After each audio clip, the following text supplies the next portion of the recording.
This is the Editor's Half Hour. Step into the life of an editor for 30 minutes as we discuss the craft of editing, industry trends, and editorial resources. Your host is co-founder and CEO of Peak Publishing Inc., Nadia Jaja Pupa. She is experienced in all facets of the publishing industry, from editing to design, and works with corporate clients and self-published authors. Nadia and her guests are about to share powerful insights and stories on what it takes to be an editor. And this is your host, Nadia Jaja Pupa.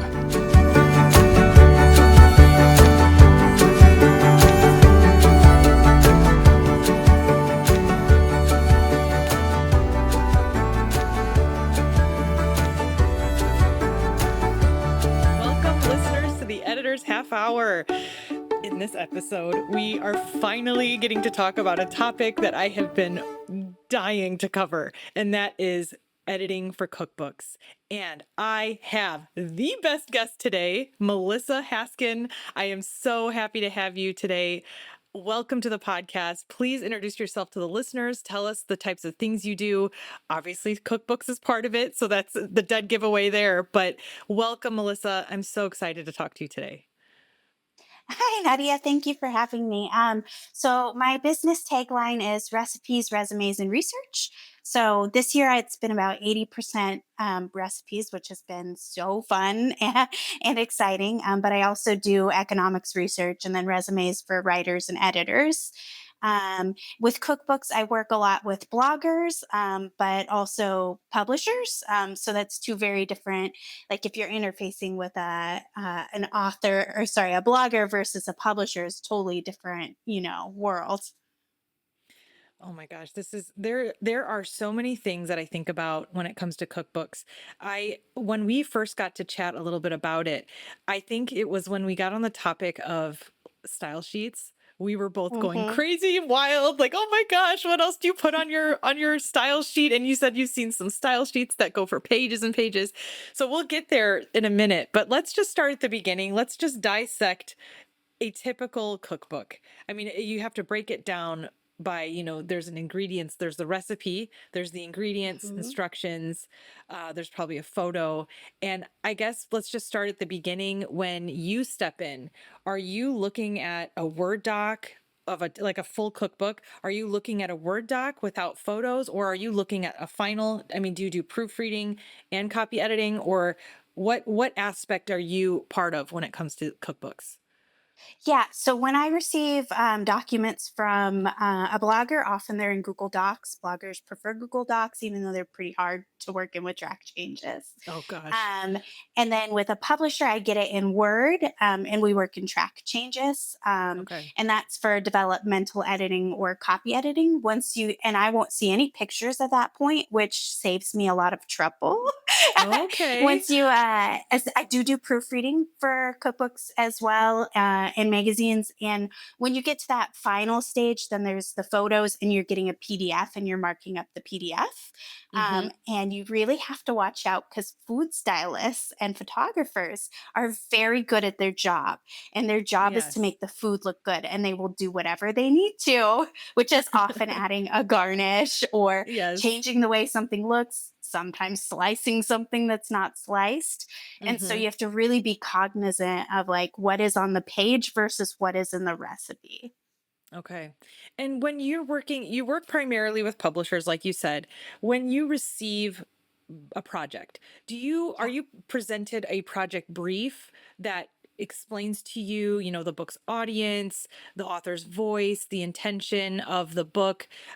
How detailed, and if you do get a brief, how detailed is it? Are you feeling like lost sometimes? What am I doing? What do I need to look for? You know what I mean? On it, What is that well, process like?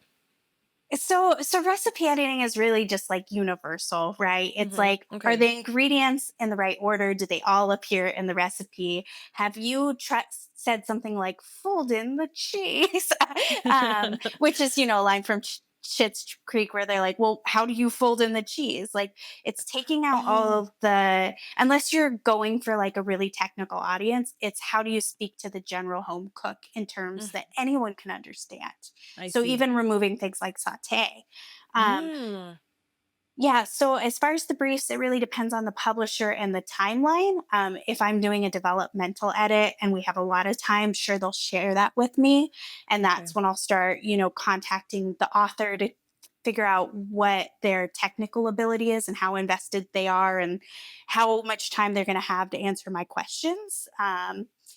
Sometimes it's, I don't have a brief. Can you do this for me now? I'm like, okay, sure. Wow. Okay. And every publisher is different. Some publishers, I'm going to work with DK Publishing Very this month, cool. and they don't have me in contact with the author, which is great. It's just do your work. Someone else will handle that. Great. Um, and when I work with Quarto, they connect me directly with the authors, and Okay. so that's a line of I'm working for a publisher, so I tend to be very direct, but then I have to keep in mind that I'm also going to be working with the author, and I The may author. have to send them these files, so I can't Mm-hmm. be too much like we got to rewrite this. I have to kid gloves, like Yes, I it's a don't want to different hurt approach. anyone's feelings. Exactly. And then Exactly. a lot of the people getting cookbooks these days are influencers. And so they have varying Oh. levels of tech ability, which obviously I do with my video and audio. But it's the same thing where they're like, I don't have Word. I don't write emails. We can hop on a call and I'll answer your questions, but I can't work in Word. Um, Mm, and so that's a whole different, wow. struggle, That's a challenge. What do you different want to call it? generation. That's like a generational thing. I can't imagine not knowing how to work in Word. As an editor, I can't imagine that.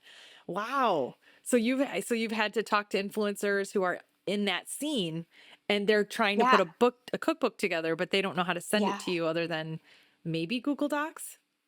Is that Yeah, right? often what I don't know what magic the publisher does to get me a draft, whether that's a ghostwriter or Hmm. interns transcribing TikToks, which has happened. Okay. But they manage to get it to me in a doc. And Okay. then sometimes I have to jump on a Zoom and be like, let me explain to you what this recipe looks like. And here's my question about where are you putting the beef in? Because we accidentally missed that step and it's a beef recipe. Oh my God. Oh my So, God. So, you know what? Let's back up a little bit because we okay. both know the difference between a dev edit and a copy edit, right? Yeah. But Right. but cookbook dev edit. So what Hmm. is the developmental aspect? What is that? What I guess my question is what sort of changes are you making in a dev edit for a cookbook versus if you were doing fiction? You know what I'm saying? Yeah. And the thing is, like, it's so funny to hear all those terms because I come from like a magazine editing background. Okay. And then I got into cookbooks.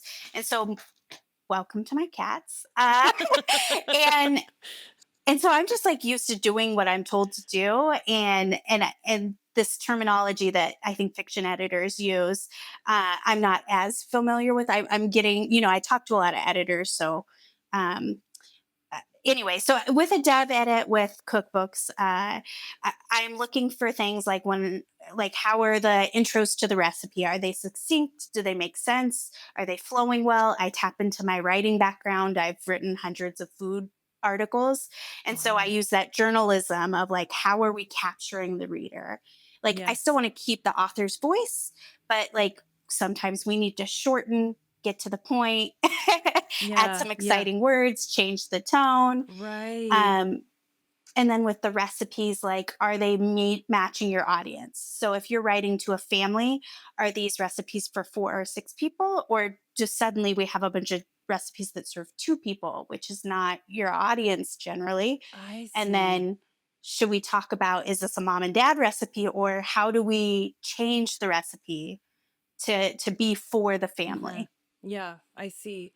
So I guess going back to what you said earlier about knowing when or when not to take out words like saute or mince versus chop, how do you know when and when not to keep those types of terms?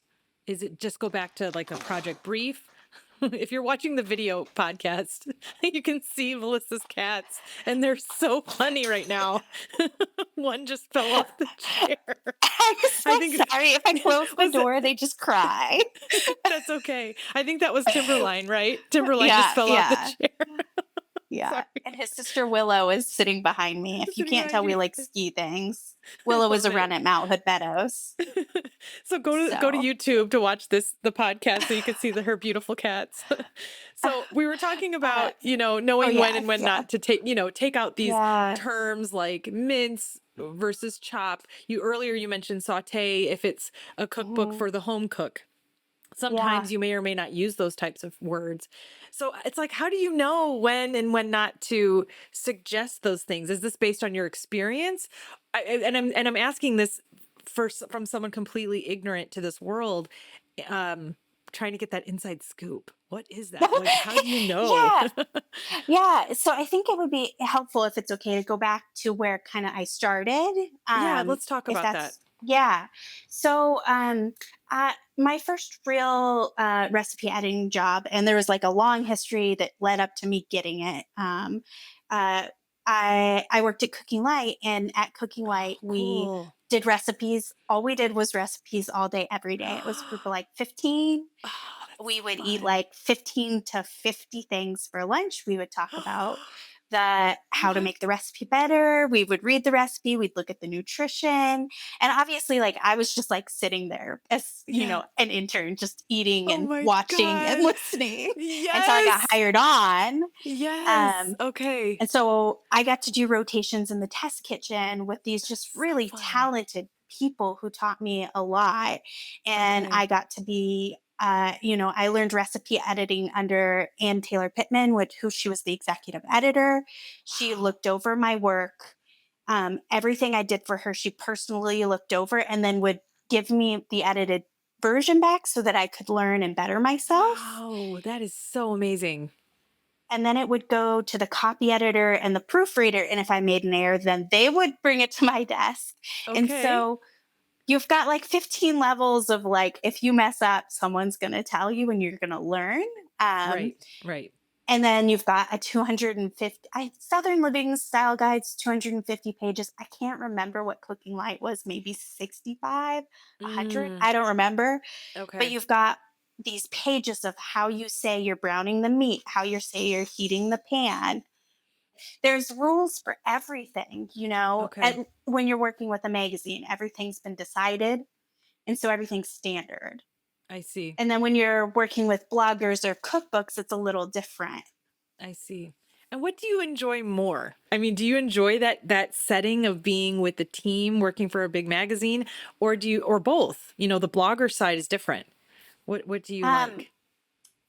Working at magazines is so fun. It's also a Yeah. little stressful and Okay. underpaid. I'm sure. it was it was a dream job. I worked at Cooking Light and Men's Health. Wow. And both were just, I was young, I was in my 20s, I moved across the country, I made not very good money. And if I could have stayed in those jobs forever, I think I would have. Yeah. But there comes a point where you're like, well, I'd also like to go on vacation. so, Yeah. um, so Yeah. I see. there's something to love about everything you do. I've been Right. working with a lot of bloggers this year, Modern, Proper, and Evolving Table. Hmm. And what's really special about that, and I'm sure this happens to you, is these people have searched me out. They're I love it. looking for a qualified recipe editor to work with.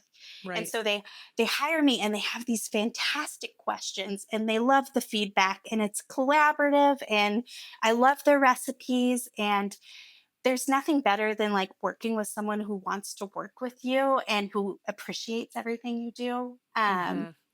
And who's doing great things. Right. Right. And usually they're paying you enough that you can take the time you need to really get the recipe where it's going. I love that. Whereas publishers also love working on cookbooks, but the budgets are lower. And so it's Yes. more like I'm constantly stressed about like I need to work faster. Oh, I see. Yes. And so that's great because you gained so much experience that now you're a freelancer. And that's the beauty of the whole story is hearing your journey is, you can't get to where you are now without having that intern experience. And I'm like Mm. picturing you in the kitchen and working on all of these things.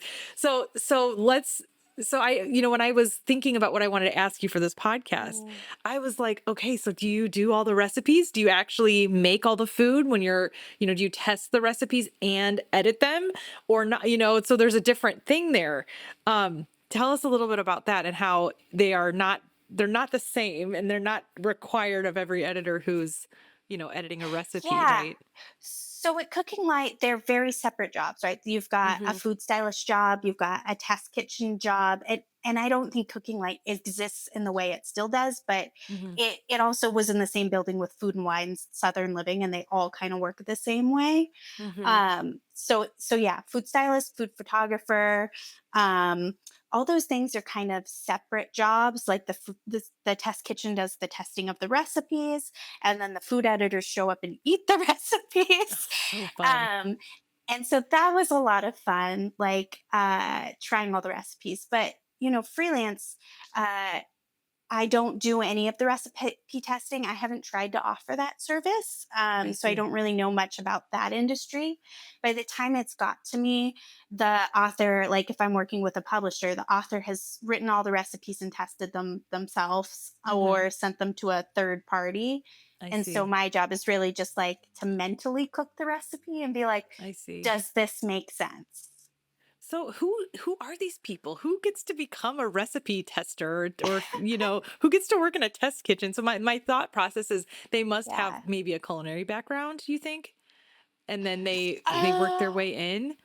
Well, what if I I'd just have to. abandon my career as an editor? I'm just going to walk away and Yeah. just just Yeah. just just cook in the kitchen. I, It you must be a know, culinary, right? some people, yeah, were chefs or culinary. My Mhm. roommate she worked in the test kitchen and then became a food stylist. And That's so I cool. I'm trying to remember her background. I don't.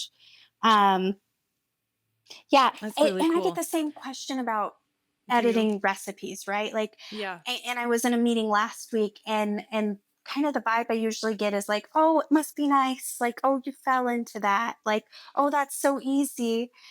And I have trouble with that because I'm like, yes, That's I really definitely sent a insulting. resume once that's like, I can eat food. I'd love to eat food for you.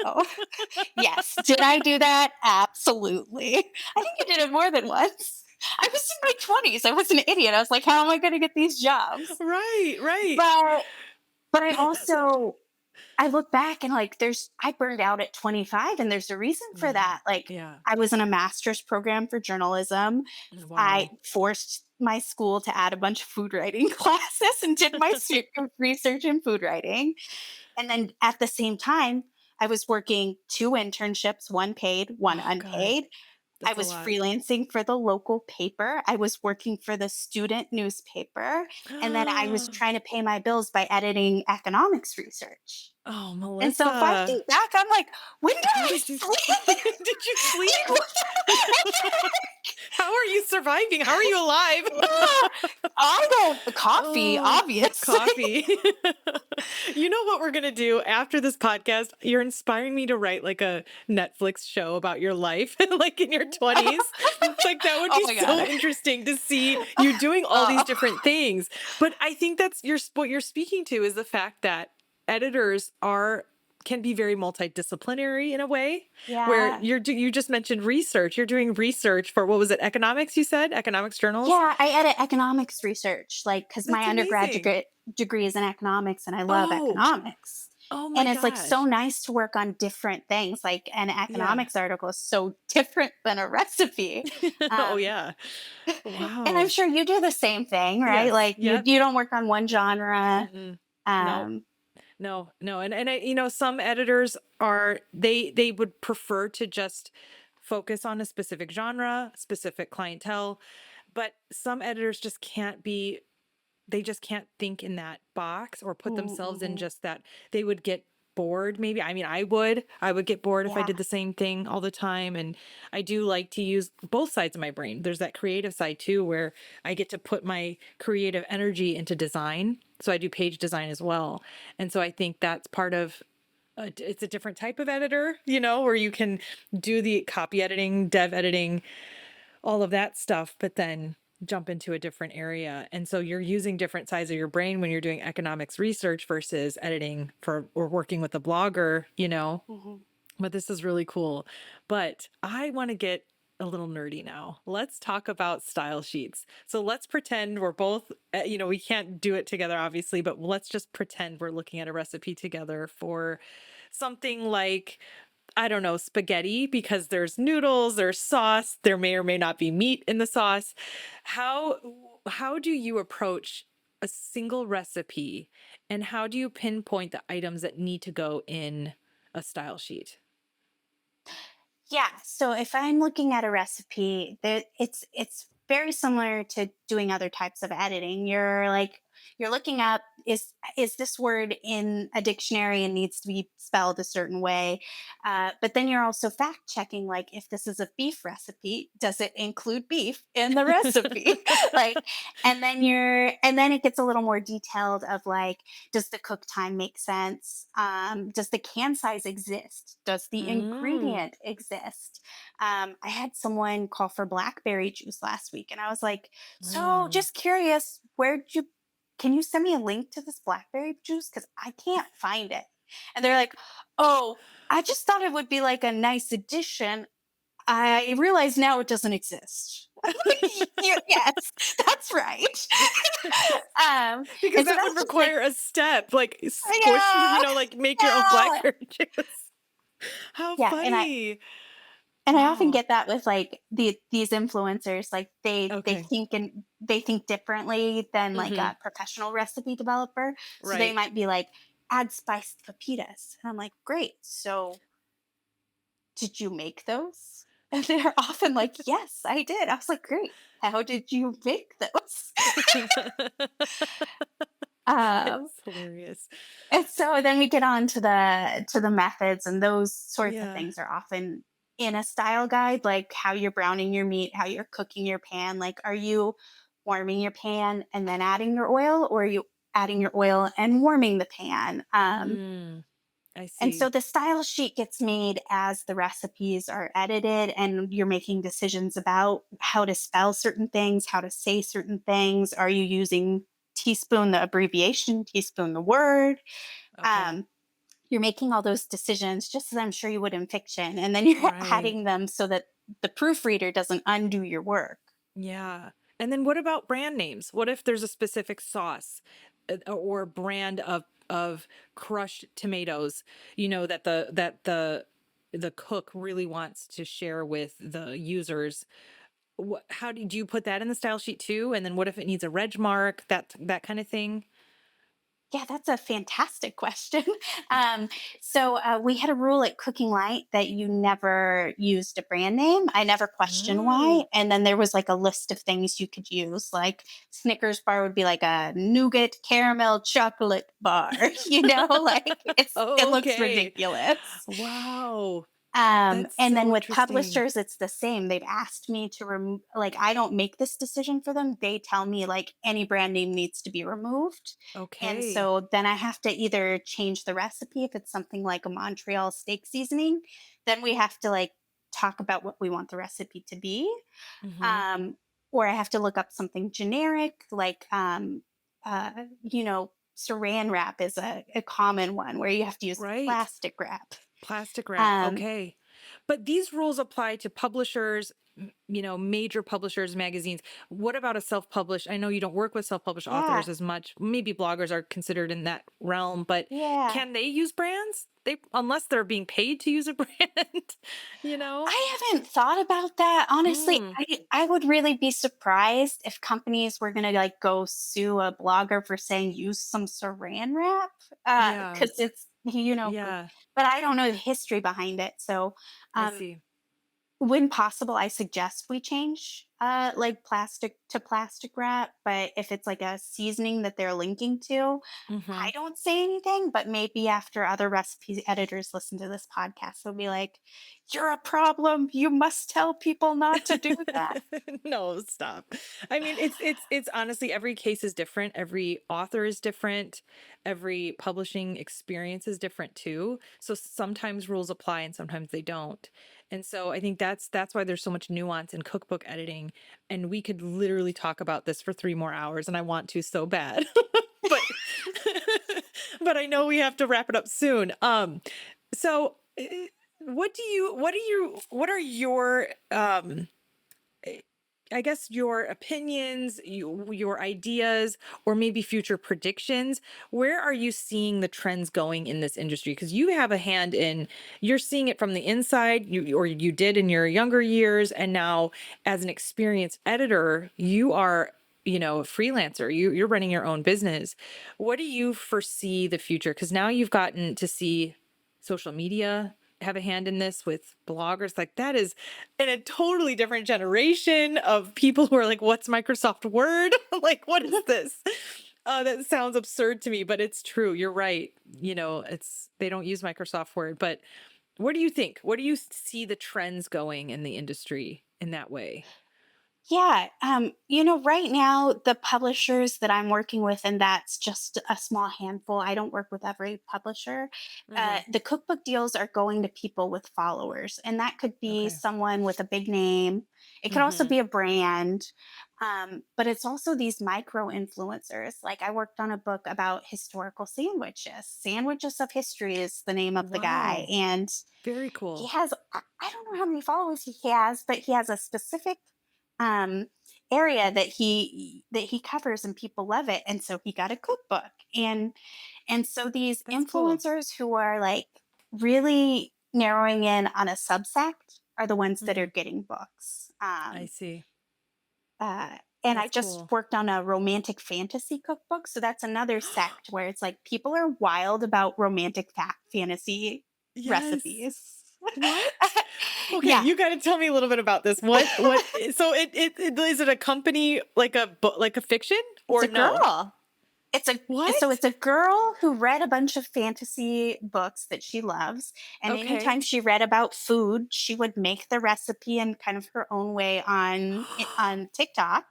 And Oh my then God. people go wild for that, and they're like, "Oh, when you get to this part, can you make this?" And so she Oh my does. God. This is genius. Um, and so That you're is like, so you've cool. got it's really cool because it's unique. You're interacting Yeah. with your readers, like, Yeah. and I don't know how long this trend will last, but I know it's working. I know it's working for Yeah. publishers, so that's where they're investing their money. Oh, I see. Oh my gosh. That is so cool. I can totally, this is going to be around for a while, especially since it's just now a thing. Yeah. So that's a trend. So now editors go on TikTok and look for some people talking about recipes and books. That is such a thing. Oh my gosh, that's so cool. All right. So I think we're getting to the end here, but I do Yeah. have some questions for you. Okay. If you had to, Melissa, share your all-time favorite cookbook, like the best cookbook ever. What is your favorite cookbook of all time? I think that's an impossible question to answer, I but what I know, because I can don't know tell how I would you, answer it either. I know. So I recently worked with the girls at Modern Proper, and they have this Oh, gorgeous Simon and Schuster book. oh, And and she's so holding it I up have right been now enjoying, for the yeah, video I've been version. enjoying Oh cooking gosh. through it because they're all very well tested. They had a professional recipe editor that wasn't me go through the Okay. book, and he did a fantastic job. Wow. Um, so they hired me after they got the book. They were like, "How do I make my recipes on the website look like my book?" And I was like, "Well, Mm. do you have access to the secret style sheet they made for you, like, or their style guide? Because that's really the trick." Yeah. And they didn't. So we worked together to try to build it for them. Um, Wow. That's amazing. I'll have to add that to the show notes, listeners, so you can check out that book. Okay, so what is one ingredient that you cannot live without? These are tough yeah. questions. I know. I'm really Hey, trying to stump you. mm, Like, what's anything your in my go-to? fridge?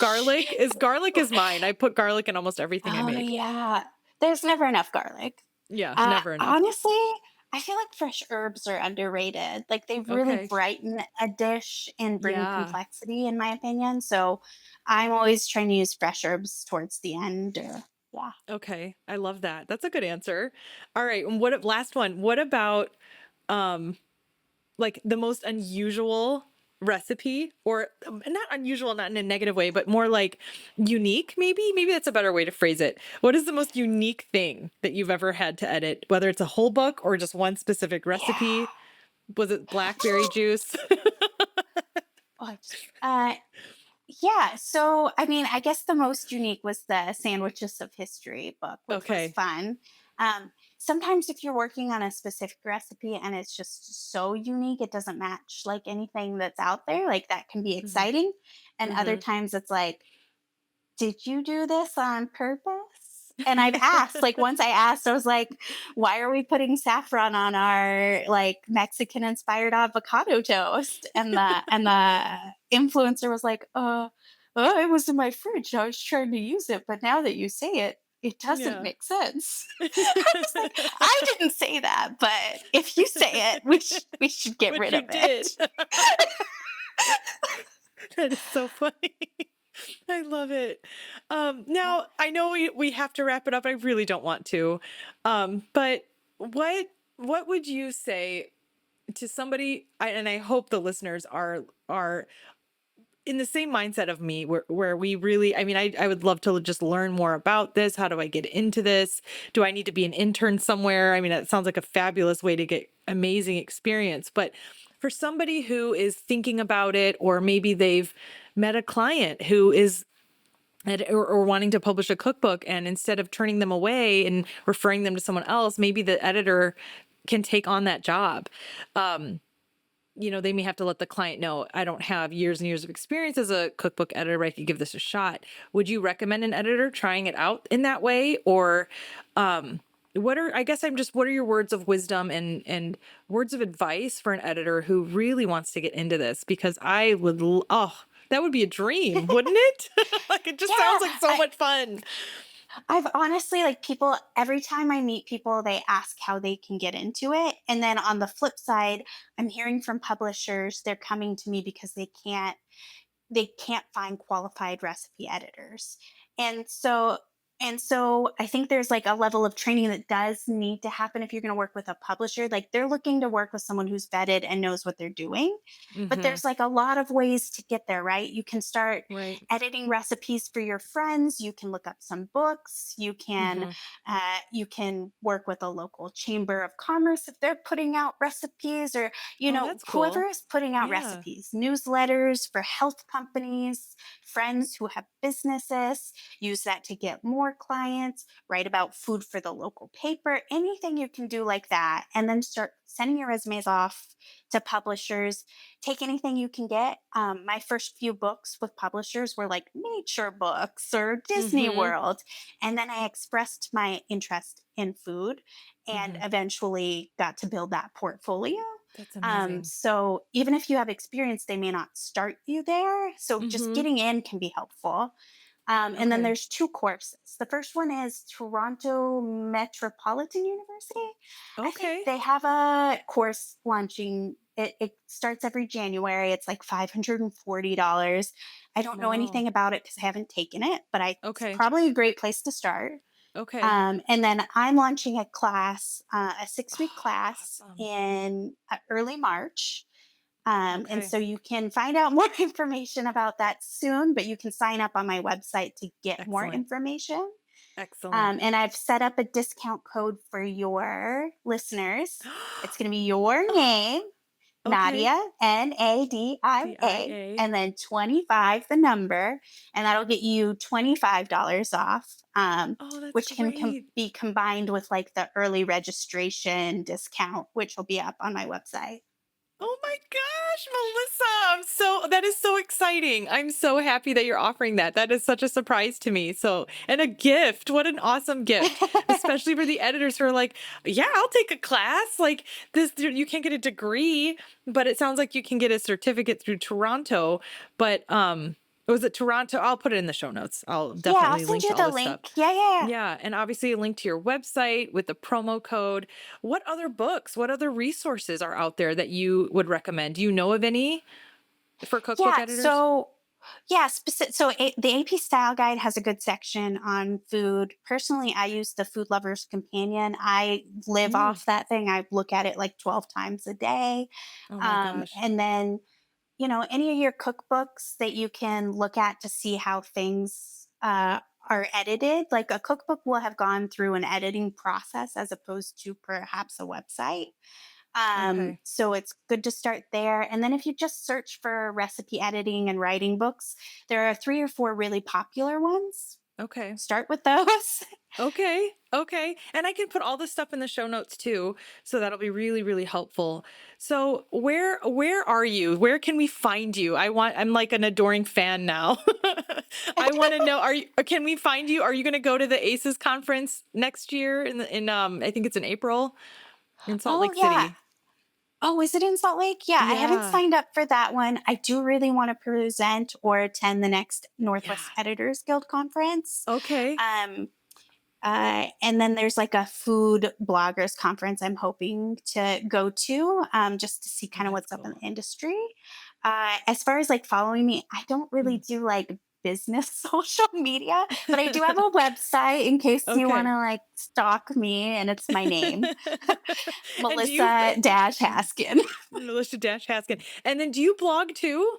Or do you have a blog or but we can get I information had about you two on the website. blogs, right? Like Oh, in okay. college, I had like a food reviewing blog. And then Mhm. a few years ago, I had Hood River Eats, Mm. and it was fantastic. I really enjoyed writing about the Hood River food scene, but I moved, so I sold it.